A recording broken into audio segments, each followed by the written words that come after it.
Radio Rahim here with Jim Lampley. You know, I'm going to make this real quick, man. It's a short night. Everybody saw Deontay Wilder beat a guy down. They didn't throw a single punch. And before that, we saw Anthony Joshua in a longer fight than we expected get a TKO. Can you give me your thoughts on both of those fights?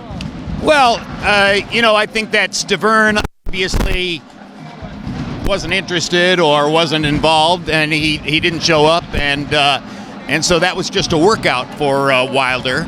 If you're not ready and you're not committed against Deontay Wilder, he's going to hit you with the right hand, and you're going to go away. And obviously Stavern knew that was what was going to happen to him. So end of that story.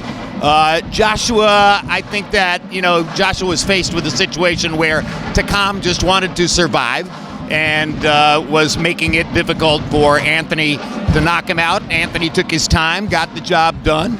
I didn't see anything that, I didn't see anything that made me think that was an off night or a bad performance for Anthony Joshua, the way some people painted it to be.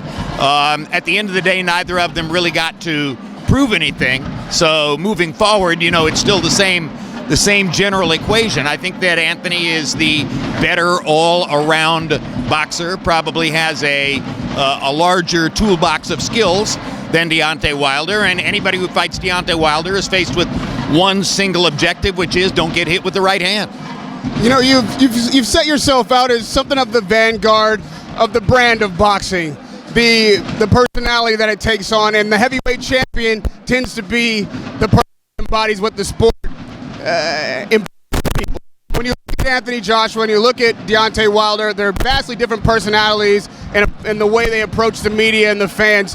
How do you take your measure of the two of them, and do you think one or the other would be better for the face of boxing? There are 3 or 4 things that compel me to believe that Anthony Joshua is as real as real can be. Number one, the weekend that he fought Vladimir Klitschko, he made $20 to $25 million.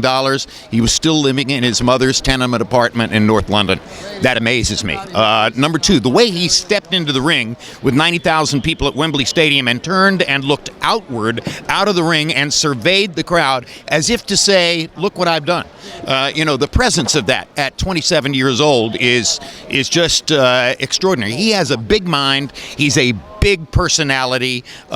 He's very calm and collected. I will be very surprised if Anthony Joshua does not put a historic mark on the heavyweight division.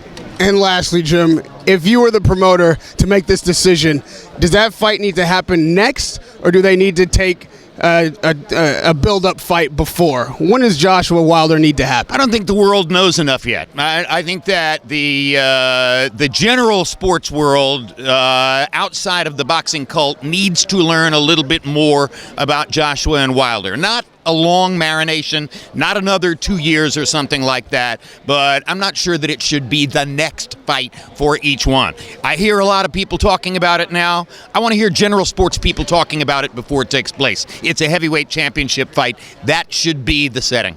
Radio Rahim with Jim Lampley. I'm always a student. Always a pleasure to talk to you. I learn something every time we speak. Thank you, sir. Radio Rahim with none other than Jim Lampley.